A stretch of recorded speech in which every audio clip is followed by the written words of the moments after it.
সত্য, কিন্তু তাই বলে আজকে একটা পোর্ট পরিচালনার দায়িত্ব যদি আমরা সরকার বা রাষ্ট্রের পক্ষ থেকে গ্রহণ করতে না পারি, একটা জাতির জন্য তার চাইতে কলঙ্কজনক আর কিছু হতে পারে না।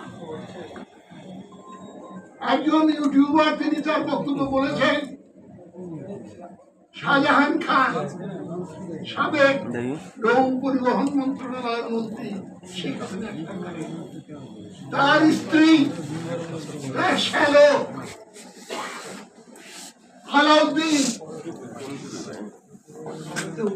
বাহাউদ্দিন নাসরিন চট্টগ্রাম পোর্টকে বিগত 20 বছর যাবত লুটপাট করে খেয়েছে। আমি এখানে অবিশ্বাস করতে চাই না, দুর্নীতি আজ রন্ধে রন্ধে সারা দেশে যেভাবে ছড়িয়ে পড়েছে, চট্টগ্রাম পোর্ট হয়তো তার ব্যতিক্রম নয়।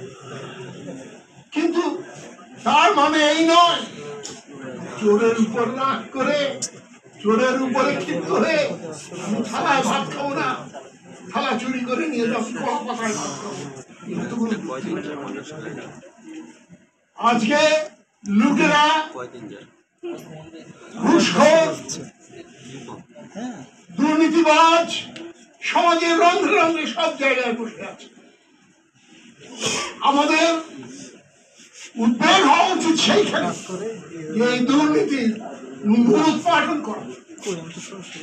বক্তৃতার ভিতরে বলেছেন এই 9 মাসে কয়জন দুর্নীতিবাজের বিচার বলেছেন, এই 9 মাসে কয়টা দুর্নীতিবাজ ধরেছেন, কয়জনের বিচার হয়েছে।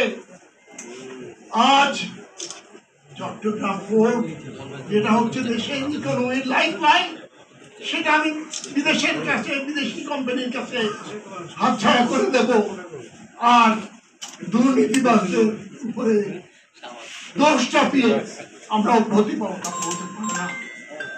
বন্ধুগণ, দীর্ঘক্ষণ আপনারা এসেছেন, আমি আমার বক্তব্য দীর্ঘায়িত করতে চাই।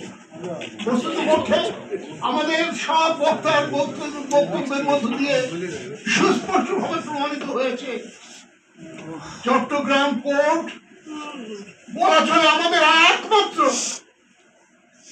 সচল, সক্ষম এবং ক্রিয়াশীল নদী বন্দর, সমুদ্র বন্দর। সেটাকে আজ আমরা এই ঠুনকো অজুহাতে আমরা বিদেশি কোম্পানির কাছে তার ব্যবস্থাপনার দায়িত্ব দিতে পারি না। দরকার হলে সেখানে সরকারের সবচাইতে সচল যে সমস্ত আইন শৃঙ্খলা রক্ষাকারী প্রতিষ্ঠানের বাছাই করা লোক দিয়ে সেটাকে পরিচালিত করা, কিন্তু বিদেশি কোম্পানির কাছে আমাদের ইকোনমিক লাইফ লাইনকে আমরা হস্তান্তর করতে পারি না।